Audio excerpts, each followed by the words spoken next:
हम कौन है, कहां से आए हैं और हमें किसने बनाया है, हमारे वास्तविक पूर्वज कौन थे और उनकी उत्पत्ति कैसे हुई थी, यानी इंसान का ओरिजिन कहां और कैसे हुआ। ये ऐसे सवाल हैं जिन्हें पूरी दुनिया में दो नजरिए से देखा जाता है, एक साइंटिफिक और दूसरा धार्मिक यानी आध्यात्मिक दृष्टिकोण। इस टॉपिक पर अक्सर एक बात खास मुद्दा बन जाती है, वो बात जुड़ी है हमारे पूर्वजों से। जी हाँ, वास्तव में हमारे पूर्वज कौन थे, इस बात पर कई सवाल खड़े हुए हैं और कई सवाल आज भी सामने निकल कर आए हैं। विज्ञान के अनुसार ह्यूमन पहले बंदर थे, यानी बंदर शरीर से धीरे धीरे विकास होते हुए इंसान के रूप में बदल गए। बहुत से लोग इस थ्योरी को मानते हैं, लेकिन इंसान के वास्तविक विकास पर सिर्फ केवल साइंटिफिक जवाब भी मौजूद नहीं है, बल्कि धार्मिक और पौराणिक ग्रंथों से भी इस मुद्दे पर जवाब मिलते हैं। विज्ञान और पौराणिक ग्रंथों से मिली हुई जानकारी हमेशा आपस में विवाद रहा है, जो एक दूसरे से मेल नहीं खाते हैं। तो फ्रेंड्स, हम एक एक करके दोनों पहलुओं पर नजर डालते हैं। तो शुरू करते हैं साइंटिफिक थ्योरी ह्यूमन इवोल्यूशन से। तो guys, the origin of species नाम की किताब अब तक सबसे बड़ी सफल किताब मानी जाती है,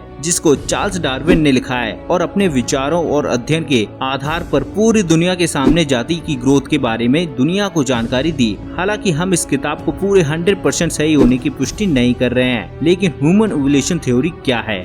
चार्ल्स डार्विन मानव इतिहास के एक सबसे बड़े वैज्ञानिकों में से एक हैं। उनके सिद्धांत को विज्ञान के सिद्धांत के रूप में देखा जाता है। वैज्ञानिक दृष्टिकोण से जीवन की शुरुआत समुद्र के अंदर हुई, यानी समुद्र में पहले पानी के अंदर रहने वाली प्रजातियां पैदा हुई। उसके बाद वो जीव आए जो पानी और जमीन दोनों पर रह सकते थे, जैसे कछुआ, केकड़ा, मेढक, शीप इत्यादि। बिना रीढ़ की हड्डी वाले इस जीव के अलावा फिर रीढ़ की हड्डी वाले जीव भी अस्तित्व में आए। धरती पर रहने वाले तरह तरह के जीवों का विकास हुआ। पूरी विकास क्रम के दौरान कई प्रजातियां आई और खत्म हुई और कुछ बनी रहीं।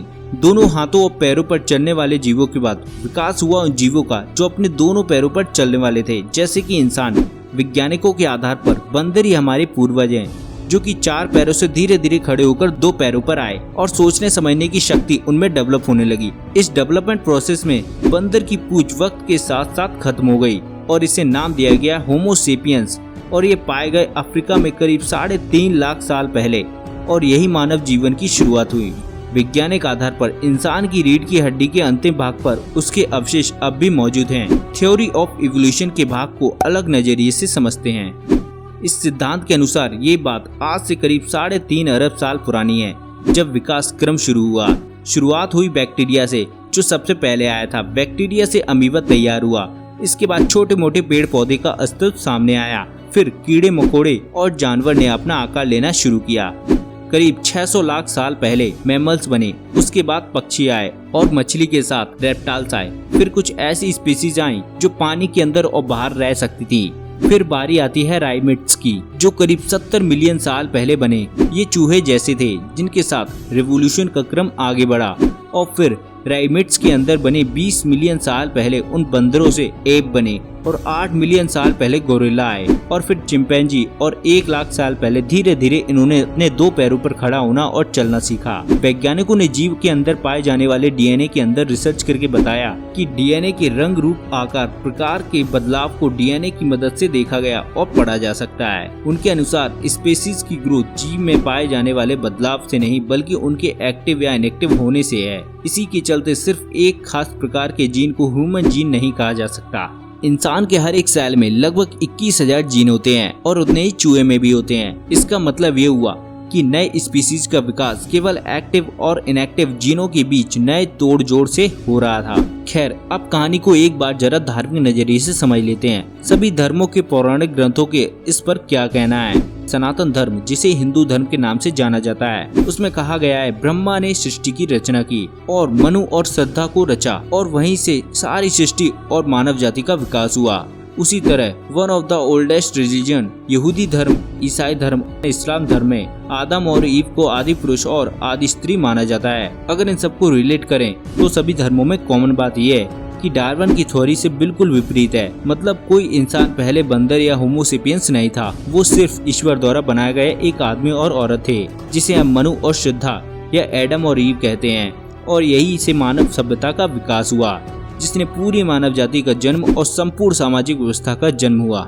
सभी पौराणिक धर्मों की मान्यता है कि मनुष्य की रचना उसी रूप में हुई जिस रूप में मनुष्य आज है। इसी तरह सृष्टि में पाए जाने वाले सभी जीव जंतु उसी रूप में हैं जैसे ईश्वर द्वारा रचे गए हैं। कहने का मतलब है कि ह्यूमन इवोल्यूशन का प्रोसेस कभी भी था ही नहीं। दोस्तों, हमेशा से ही वैज्ञानिक और धार्मिक विचारधारा में एक बड़ा अंतर देखा गया है। आपने ह्यूमन इवोल्यूशन से जुड़े दोनों अलग अलग कॉन्सेप्ट को समझा।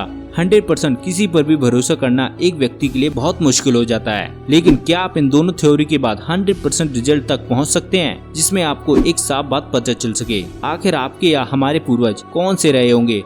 ये एक पेचीदा सवाल है, क्योंकि आज के समय में किसी को भी अपने दादा दादी, नाना नानी या उससे भी पहले की पीढ़ी के बारे में बहुत मुश्किल से पता होता है। वास्तव में चेन इतनी लंबी है कि इसके आखिरी छोर तक पहुंच पाना बहुत मुश्किल है। या फिर हम एक नए रिसर्च को आपके सामने रखते हैं, और वो है माइटोकॉन्ड्रियल ईव। आपने इसे पहले भी सुना होगा, हो सकता है या नहीं भी। दरअसल 1987 में हुई एक स्टडी में एक बात सामने निकल कर आई थी, जो पूरी दुनिया में जीवित मनुष्य की प्रजाति एक ही महिला की वंशज है। इस हिसाब से हमारे कजन दुनिया भर में कहीं भी हो सकते हैं, और ये महिला लगभग 2 लाख साल पहले अफ्रीका में रहती थी, और साइंटिस्ट ने इसी फीमेल एंसेस्टर को नाम दिया माइटोकॉन्ड्रियल ईव।